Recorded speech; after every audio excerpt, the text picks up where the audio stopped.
Orang duha nakahurot Kaya, ni. kami lang nakahurot tayong isa. Oh ba? Paborito day mayo eh. Very good. Kanog prutas para healthy ba? Para healthy da. Para Tawag ko ni Kuya. Marag pang bata, marag nga na ba daw? mura pang bata. Marag nga na eh. Yeah. Mura pang bata na 1 year old. Now, Gisra. Dami na.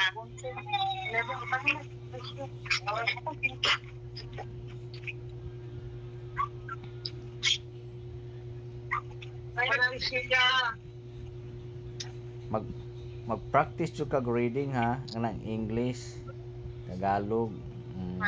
Very good. Nagapatutor na ako. Nagpa-tutor ka ay mayo. Nindot biyan na kay para ano, dali ka mag-cut-on magsulat Mama, pag gani ang maestro sa iya ha. Kaya dali lang daw siya. Babalo. gani. Ang pagbasa na lang kulang. Reading na lang pag kulang nimo yang. Kay kabalo naman ka magsulat. Hindi na ka? Very good eh.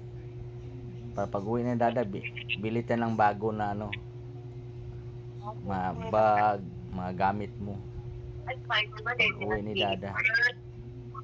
Wapo mo din sa excitement food dahil siya. Pero dapat ano eh.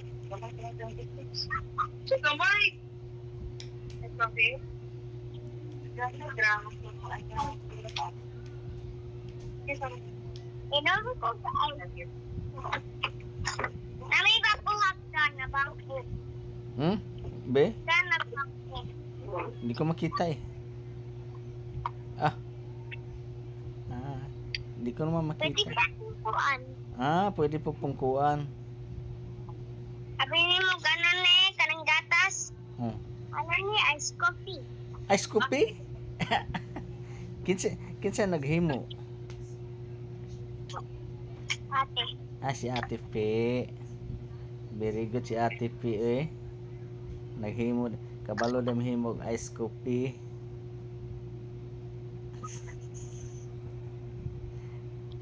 Nilista ng baso. Nakabuha ko. Katong nagano mang ganit may nag-tikmay doon. Nagtara si mama sa Manila.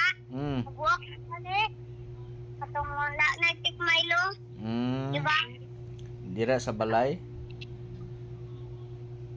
Ay, kuya rin sala. Kadagyan kay siya. Gibutang. Ay! Mm. Good slide akong kamo.